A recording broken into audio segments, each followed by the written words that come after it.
Warlord Keth'var stood on the command deck of his flagship, the Dominator's Edge, and felt that familiar tingle of satisfaction that came with absolute power.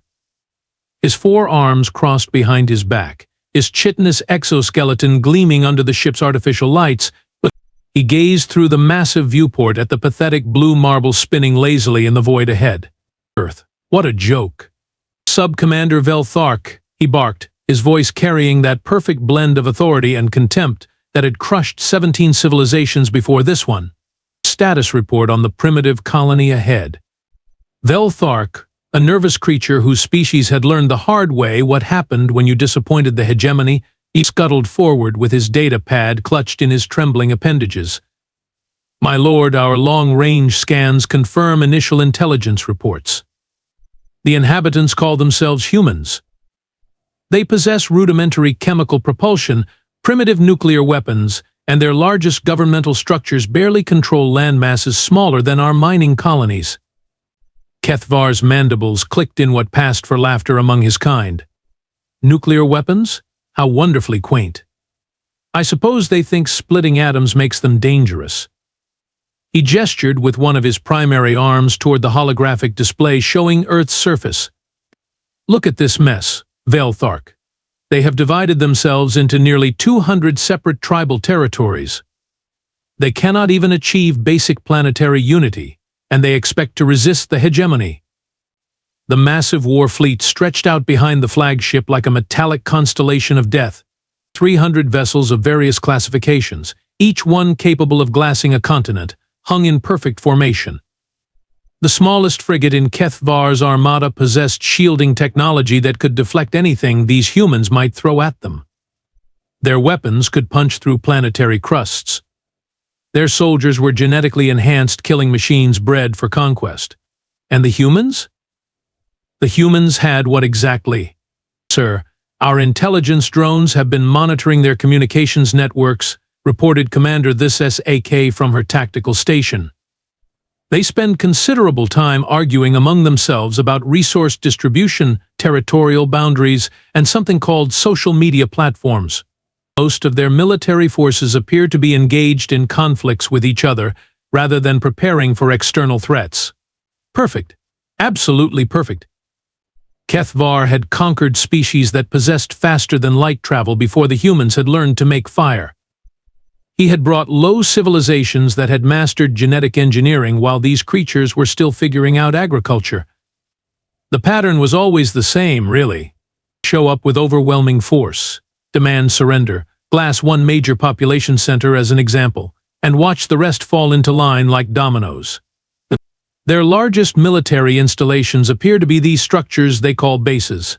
Vel'Thark continued, his voice gaining confidence as he delivered what was obviously good news. However, sir, they are scattered across the planet with no unified command structure.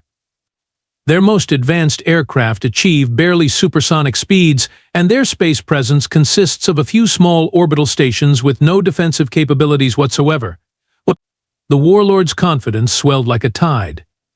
This would be over before lunch.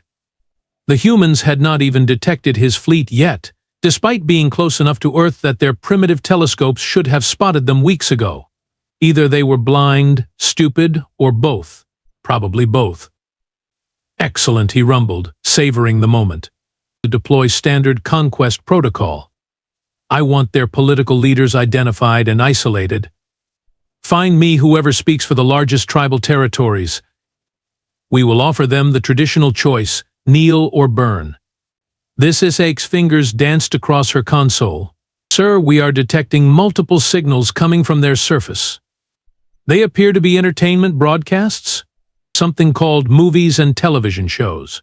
Many appear to feature fictional accounts of alien invasions. Now that was amusing.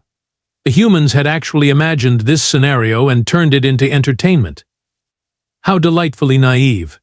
No doubt their fictional accounts showed brave human heroes defeating impossible odds through clever tricks and inspiring speeches. Reality, as Keth'var knew from extensive experience, would be far less dramatic. Let them enjoy their fantasies while they can, he sneered. Reality tends to be much less accommodating to underdogs. The fleet began its final approach toward Earth, weapons charging, shields at maximum, every system optimized for what would surely be the shortest conquest in hegemony history. After all, what could possibly go wrong when facing a species that had not even figured out basic interstellar travel? Keth'var settled into his command throne, already composing the victory dispatch he would send back to Hegemony Command. This would be a conquest so swift and decisive that it would become a case study in military academies across the galaxy. The humans, bless their primitive hearts, did not even know what was coming. The landing was, in Keth'var's opinion, a masterpiece of psychological warfare. His personal assault craft, the Subjugator, descended through Earth's atmosphere trailing superheated plasma that lit up the sky like a second sun. The humans' primitive radar systems went haywire, their communication networks buzzed with panic chatter, and their military forces scrambled like insects whose nest had been kicked, exactly as planned. Keth'var had chosen his landing site with typical hegemony precision at a large military installation the humans called Peterson Space Force Base in something they referred to as Colorado. It housed what appeared to be their most advanced aerospace personnel, which meant it probably contained their smartest military minds. Crush the smartest ones first, and the rest would fold like cheap tents. The Subjugator touched down with a thunderous roar that shattered windows for kilometers around. Keth'var emerged from his craft in full ceremonial battle armor, flanked by 24 of his finest shock troopers. Each soldier stood 3 meters tall, bristling with energy weapons that could vaporize a human battalion. Their synchronized march toward the base's main building was designed to inspire terror and immediate capitulation. What he got instead was a single human female standing in the middle of the landing field, arms crossed, wearing what appeared to be a military uniform and the most unimpressed expression he had ever encountered in 17 conquest campaigns. Sub-Commander Velthark, Keth'var said slowly, his translator broadcasting his words in the local language. "Are you seeing what I am seeing?" "Yes, my lord." One human female, apparently unarmed, displaying no signs of fear, terror, or appropriate reverence for our overwhelming superiority. The woman had dark hair pulled back in a severe style, skin weathered by sun and experience, and eyes that seemed to be measuring him the way a predator evaluates prey. Most disturbing of all, she appeared to be smiling. Not the terrified rictus of doomed resistance he was accustomed to, but genuine amusement. Keth'var approached her with the measured stride of absolute authority. His translator crackled to life as he delivered the traditional opening statement of Hegemony Conquest Protocol. Primitive creature. "I am Warlord Keth'var of the Galactic Hegemony. Your pathetic species has been chosen for absorption into our empire.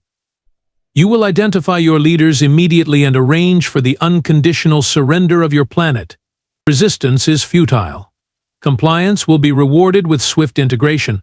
Defiance will result in the complete eradication of your civilization." The human female listened to this pronouncement with the sort of polite attention one might give to a weather report. When he finished, she tilted her head slightly and replied in a voice that carried across the landing field with surprising authority. "Captain Maya Torres, United States Space Force." "And you know what, Keth? Can I call you Keth?" That was a really impressive speech. Very dramatic. Did you practice that in front of a mirror, or do you just wing it every time you invade somebody?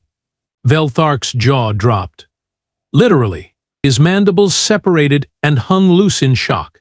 Several of the shock troopers shifted nervously, clearly unsure how to process this response. Keth'var felt something he had not experienced in decades of conquest: confusion. You dare mock the hegemony?" "Oh, I am not mocking the hegemony," Maya said, her smile widening. "I am mocking you specifically. Big difference. See, we have been watching your fleet for weeks, Keth. Did you really think we missed 300 ships parking themselves in our outer solar system? We may be primitive, but we are not blind." Weeks? That was impossible. Their stealth technology was centuries ahead of anything these creatures possessed. "Impossible," Keth'var snarled. "Your detection capabilities are insufficient to." to spot a fleet of ships the size of small moons broadcasting on frequencies that our radio telescopes pick up like foghorns in a library? Maya interrupted. Keth, buddy, your stealth tech works great against your own sensor technology. Against ours? You might as well have sent us an engraved invitation. This was not going according to plan. Not at all. In all. Enough. Keth'var bellowed, his voice amplified by his armor's speakers. You will surrender now, or I will demonstrate the price of defiance. He gestured to his shock troopers, who raised their energy weapons in perfect synchronization. Maya Torres did not flinch, did not step back, did not even stop smiling.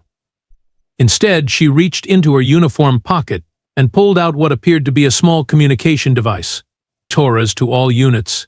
Keth here just threatened to demonstrate something. I think it is time we demonstrated something right back. The response was immediate and utterly confusing. Every human structure within sight suddenly sprouted weapons. Not the primitive chemical projectile launchers they had expected, but energy weapons that looked suspiciously similar to hegemony technology. Worse, the energy signatures matched exactly. How Vel'Thark stammered. Oh, that? Maya said casually. Funny story about those intelligence drones you have been sending us. Turns out they are really well built. Solid engineering. Great power sources. Fantastic weapon systems. Thanks for the free samples, by the way.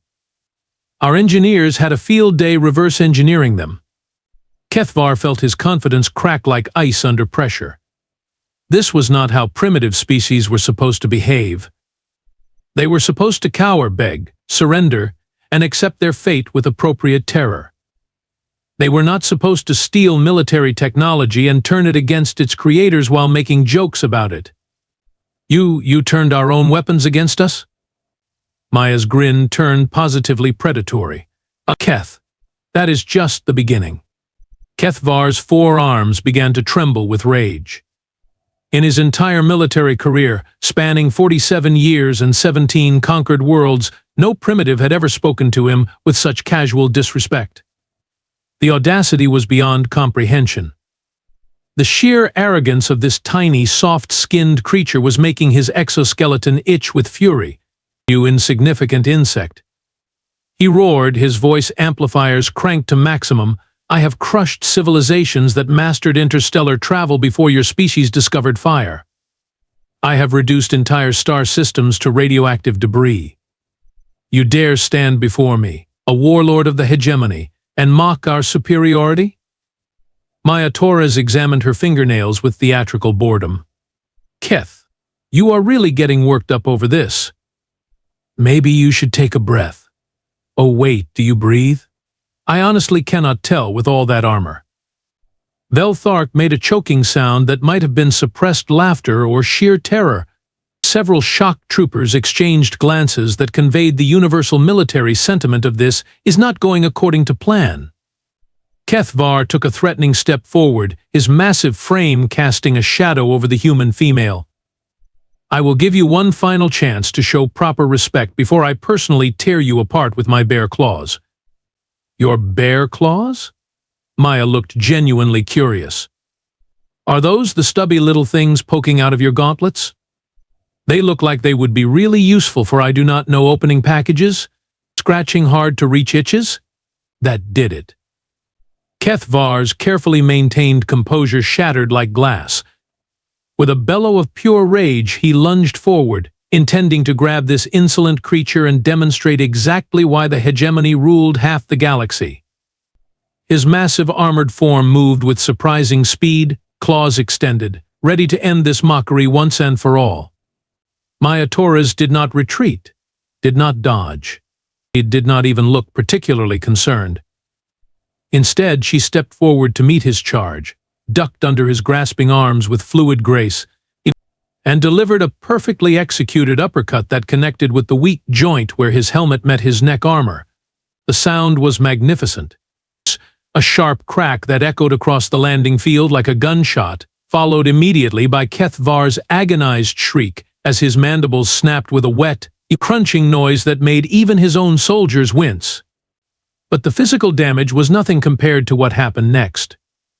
Keth'var, warlord of the Hegemony, conqueror of worlds, terror of 17 star systems, he stumbled backward, clutching his shattered jaw and producing a series of high-pitched whimpering sounds that no creature of his supposed majesty should ever make in front of subordinates.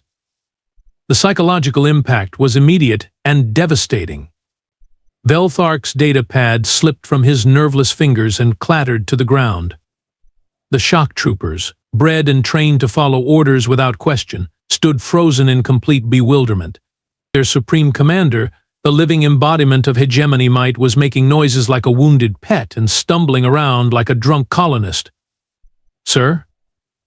Velthark's voice came out as a squeak. "Sir, are you should we?" Keth'var tried to respond, but all that emerged was a wet, gurgling sound punctuated by clicks from his broken mandibles. Green fluid leaked from his helmet's breathing apparatus, and his attempts to roar came out as pathetic wheezes. Maya dusted off her hands and adjusted her uniform jacket. "Well, that was disappointing. All that talk about tearing me apart, and you go down like a house of cards. I was really hoping for more of a challenge." The chain of command, so carefully maintained through decades of rigid military hierarchy, began to collapse in real time. The shock troopers looked to Velthark for orders. Velthark looked to the writhing Keth'var for guidance. Keth'var was too busy trying to keep his jaw attached to provide leadership. "Commander, this AK to ground team," came a frantic voice over their communication system. "What is happening down there? The Warlord's vital signs are showing severe trauma, and we are detecting weapon signatures all around your position." Velthark fumbled for his communicator, his voice cracking with panic. "The human the Warlord is, I think his jaw is broken?" A long pause filled the comm channel. "Did you just say a human broke the Warlord's jaw?" Maya leaned closer to Velthark's communicator and spoke directly into it. "This is Captain Torres. Yes, I broke your boss's jaw." He was being rude. "Would you like to come down here and discuss this in person, or should I come up there and break something of yours too?" The silence that followed was so complete you could have heard a pin drop on vacuum-sealed metal. The comm channel crackled back to life with Commander Thisake's voice, now carrying a distinct edge of panic. "Ground team, maintain position. We are sending reinforcements immediately." Maya Torres tilted her head and smiled that predatory smile again. "Oh, please do. I was just getting warmed up." What happened next would later be studied in military academies across the galaxy as a perfect example of how rigid tactical doctrine could be completely dismantled by creative chaos. The Hegemony had spent centuries perfecting their conquest protocols, refining them into a precise art form that had never failed. Every variable had been calculated, every contingency planned for, every possible resistance scenario war-gamed to exhaustion. They had never encountered humans before. Maya keyed her comm unit. "Torres to Bravo team. Time to show our guests what American ingenuity looks like." The response came from multiple directions at once, and it was not what Velthark's tactical training had prepared him for. Lieutenant Jake Morrison's voice crackled through the speakers first. "Copy that, Captain. Operation Redneck Engineering is a go." What followed was a sound that would haunt Velthark's nightmares for years to come, the roar of modified human vehicles approaching at high speed, accompanied by what could only be described as enthusiastic whooping. 3 pickup trucks crested the hill overlooking the landing field, but these were not ordinary vehicles. The humans had somehow mounted the stolen Hegemony energy weapons onto truck beds, creating mobile weapons platforms that defied every principle of proper military engineering. Worse, they had painted flames on the sides and added decorative elements that served no tactical purpose whatsoever. "Sweet mother of the void," Velthark whispered. Are those energy cannons mounted on primitive transport vehicles?" Maya nodded approvingly as the trucks roared onto the field, kicking up clouds of dust and playing what sounded like aggressive music at volumes that probably violated several galactic noise ordinances. "Jake has always been creative. Wait until you see what Commander Singh came up with." As if summoned by her words, the sky above them filled with a sound that made Keth'var's broken jaw clench in fresh agony. Human aircraft, primitive by hegemony standards, but moving in patterns that made no tactical sense. They swooped and weaved like insects, completely ignoring proper formation flying, while somehow managing to coordinate their attacks with terrifying effectiveness. Commander Zara Singh's voice joined the chaos over the comm. "Torres, we have got visual on 3 incoming hegemony dropships. Permission to demonstrate why you do not mess with the Navy?" "Granted," Maya replied. "Show them what happens when you think inside the box while we think outside it." The human aircraft suddenly split into impossible formations, each one moving independently while somehow maintaining perfect coordination. It was like watching a school of fish, if fish carried weapons and had a collective death wish. Vel'Thark frantically tried to coordinate a response. "All units, standard defensive formation Gamma. Establish overlapping fields of fire and..." His orders were cut short as one of the approaching hegemony dropships suddenly lurched to one side, its engines sputtering. The human aircraft had not fired on it. Instead, they had somehow used their primitive technology to jam the sophisticated navigation systems, causing the dropship to pilot itself into a hillside with spectacular results. "How?" Vel'Thark demanded. "How are they interfering with our systems?" Maya shrugged. "Your technology is really sophisticated, Vel. Super advanced. Very impressive. But you know what? Sometimes the most sophisticated lock in the galaxy can be opened with a really big hammer." The second dropship managed to land, disgorging 24 additional shock troopers who immediately formed a textbook defensive perimeter. Perfect spacing, overlapping fields of fire, maximum tactical efficiency. It was a thing of beauty from a military perspective. Then Jake Morrison's trucks hit them from 3 directions at once, completely ignoring the carefully planned kill zones and attacking from angles that no rational military force would consider viable. The shock troopers, trained to respond to logical tactical situations, found themselves trying to target vehicles that should have been destroyed but somehow kept moving. They kept firing and kept playing that infernal music. "This is not possible," one of the shock trooper sergeants screamed over the comm. "They are attacking through their own crossfire. They should be hitting each other." Maya listened to the chaos with obvious satisfaction. "That assumes we care about hitting each other. Jake, are you okay over there?" Morrison's voice came back cheerful despite the sound of energy weapons firing around him. "Just peachy, Captain. Though I think Kowalski might have singed his eyebrows again." "I am fine," came another voice. "It is just hair. It will grow back." "Why?" The third dropship never made it to the ground. Commander Singh's aircraft had somehow used their primitive missiles to create a debris field that the sophisticated hegemony targeting systems could not navigate around. The dropship's computer, faced with obstacles that did not match its programming parameters, simply shut down and crashed. Vel'Thark watched his carefully planned reinforcement operation collapse into complete chaos. His forces were not losing because they were outgunned or outmaneuvered in any conventional sense. They were losing because the humans refused to fight conventionally at all. In retreat, he finally screamed into his communicator, "All units, fall back to the ships. This is not how warfare is supposed to work." Maya Torres walked over to where Keth'var was still trying to reattach his jaw and patted him on his armored shoulder with mock sympathy. "Keth, buddy, I hate to break it to you, but nobody told us there were rules." The great Hegemony conquest force, veterans of 17 successful campaigns, began their retreat from a primitive planet whose inhabitants had just rewritten the book on asymmetrical warfare while laughing the entire time. 6 hours later, Warlord Keth'var sat in his flagship's medical bay, his jaw wired shut and his pride in even worse condition. The ship's medical officer, a competent but nervous creature named Dr. Keth'var, finished applying the final bandages while carefully avoiding eye contact with his humiliated commander. Through the medical bay's viewport, Keth'var could see the rest of his mighty conquest fleet limping away from Earth at maximum speed. 3 dropships destroyed, 2 2 frigates damaged by what the humans had cheerfully called fishing nets with rockets attached, and his personal reputation as an unstoppable force reduced to cosmic rubble, all by creatures who had not even achieved faster-than-light travel. Velthark entered the medical bay carrying a data pad and wearing the expression of someone who had spent the last several hours questioning everything he thought he knew about the universe.